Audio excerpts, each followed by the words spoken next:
Welcome back, friends of In the Footsteps of Padre Pio. And today we're going to look at Padre Pio's conversation with angels.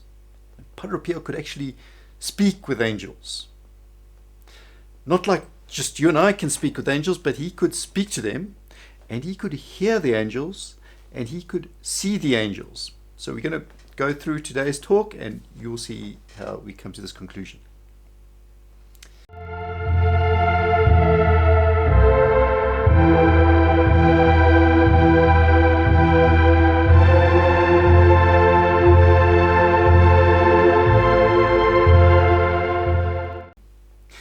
Now there's a particular Father Dominic who, when he was first assigned to San Giovanni Rotondo, he received a letter from a lady in America addressed to Padre Pio, obviously, and in the letter it said, "Dear Father, when I send my guardian angel with a message, does the angel come to you with the message?"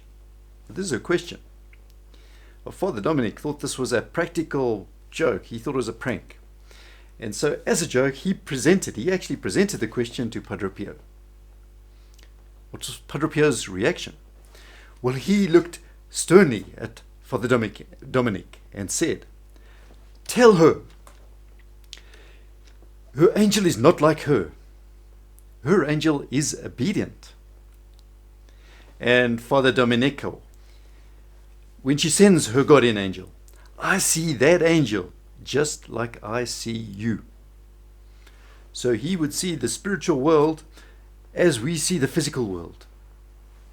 Such were his gifts. And Padre Pio, he actually urged his spiritual children, when they were in a time of trouble, to send their guardian angel to him. Now we've got a few stories that prove this, that illustrate this. And the first story is a spiritual son of Padre Pio, and he's from England. His name is Cecil Humphrey Smith. Now, Cecil Humphrey was in a car accident. It was a pretty serious accident, and he ended up in hospital. And one of Cecil Humphrey's friends decided he's going to send a telegram. So it was telegrams in those days. That was before the time of emails and even before the times of telephones. And he was sending a telegram to Padre Pio to let him know about the accident, to ask him for prayers. This friend went down to the telegraph office, and before he could even hand in his telegram, his message to be sent, the clerk at the desk handed a letter from Padre Pio to this person, in which Padre Pio was promising his prayers for Cecil Humphreys. So how did he know that the accident had happened? No one had told him. Anyway, the story goes that when Cecil Humphrey recovered, he went to San Giovanni Rotondo, and he actually asked Padre Pio about this, and Padre Pio responded, "Well, do you think the angels travel as slowly as planes?" So that was his answer. And it shows to me, to us, that the guardian angels actually told Padre Pio what had happened. There were some other incidents that happened around Padre Pio. Several friars in the monastery in San Giovanni thought they had encountered Padre Pio's guardian angel. Don Giorgio was meant to serve high mass with Padre Pio, but he fell fast asleep. And he was in his room in town, so he wasn't even near the monastery. And in the midst of his sleep, he said, "I felt 4 fingers on my shoulder, and I heard someone saying, 'Come, you have to assist now.'" He woke up, and he looked around the room, and guess what? There was no one there. So it was his guardian angel who had woken him. And Padre Alessio, in the mid-1960s, this is when Padre Pio was getting old and feeble, Padre Alessio was assigned to assist Padre Pio, and his job was to help him to get to Mass or to the confessional, and then to come back later and help him to continue. But it seems that Padre Alessio could not keep up with Padre Pio. And he recalls, "I did not get much sleep." So he would take Padre Pio to the confessional box, and then he'd go and he'd catch up on sleep. A little rest somewhere. And sometimes, perhaps quite often, he overslept. But he always would hear someone knocking or calling in the midst of his sleep, in the deep of sleep. And he would go downstairs, and sure enough, Padre Pio would be finishing Mass. And then one day, he missed his appointment with Padre Pio, and Padre Pio pointed his finger at him and said to him, "Do you think I will continue to send my guardian angel to assist you to wake up every morning?" So Padre Alessio was aware that he has been woken up, and Padre Pio is confirming that it was Padre Pio's guardian angel who was doing this. So he was giving his guardian angel little missions, little chores to do, which is quite nice, nice to hear. And here's another story, and this one is also truly incredible. It's unbelievable, this story. There's a car dealer in Florence, and he is one of Padre Pio's spiritual children. His name Pier Giorgio Biavanti. I hope I pronounced that correctly. And he was traveling to San Giovanni from Florence. He got tired traveling, and at sunset he stopped his car for a little rest, and he got out and he went and bought some coffee, and then he got back into his car and he put his hands on the steering wheel, and after that he has no recollection of the rest of the journey. Absolutely nothing. Anyway, they're pulling into 3 hours later, they're pulling into the square in front of the monastery, and the driver, Giorgio, he feels someone shook him on the shoulders and said, "Come on now, take over." So this is 3 hours later. There's 3 hours of missing time. And right in front of the monastery, he is woken up, and Biavanti, it impressed him, so the next day he told Padre Pio about the story, and Padre Pio answered, well, what do you think he answered? He said, "You are right. You were sleeping all the way, and my guardian angel, that is Padre Pio's guardian angel, was driving for you." Wow. Imagine that.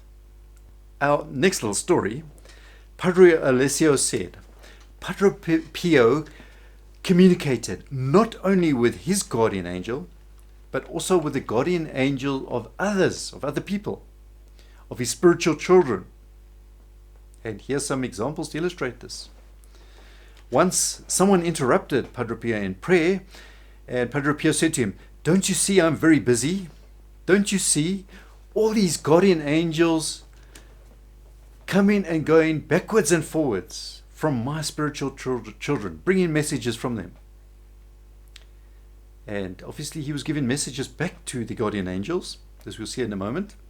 Sometimes Padre Pio was overheard in his prayers. Things like, "Tell her I will pray for her," or "Tell him I will knock on the heart of Jesus for this grace." Another time in the monastery, people heard voices of singing, incredible singing, in pure harmony. And they were so astounded they looked around, but they could not find where the singing was coming from. They could not find the source of the singing. So one of the friars went and asked Padre Pio where it was coming from, and Padre Pio, he said, "Why are you so surprised? They are the voices of the angels who are taking souls from purgatory to paradise." As we know, Padre Pio was reluctant to speak to people about these spiritual phenomena. So we're kind of lucky to hear about them, but he did correspond with his spiritual directors, and in which he described in some of these stories that he was in almost continual contact with his guardian angel, and his guardian angel protected him from both human and supernatural enemies, but also did other tasks for Padre Pio, like translating letters.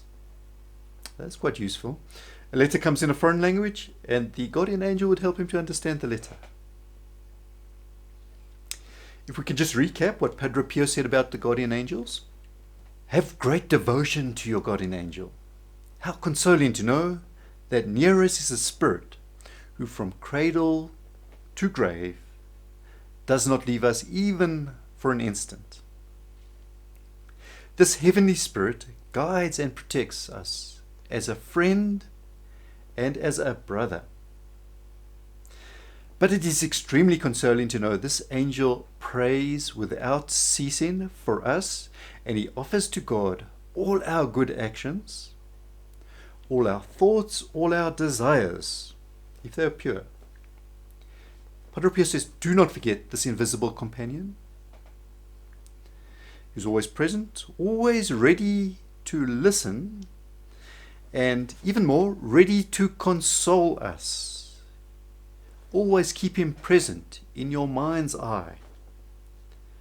Often remember the presence of your angel and thank him. Pray to him.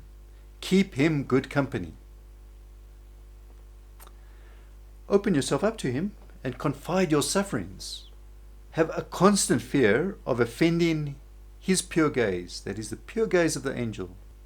Turn to him in times of anxiety, and you will experience beneficial help.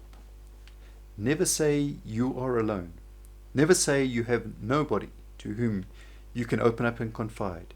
Because then, if you do that, you will do this heavenly messenger a grave wrong. In nome del Padre, del Figliolo e dello Spirito Santo, e così sia. Sia lodato Gesù e Maria, e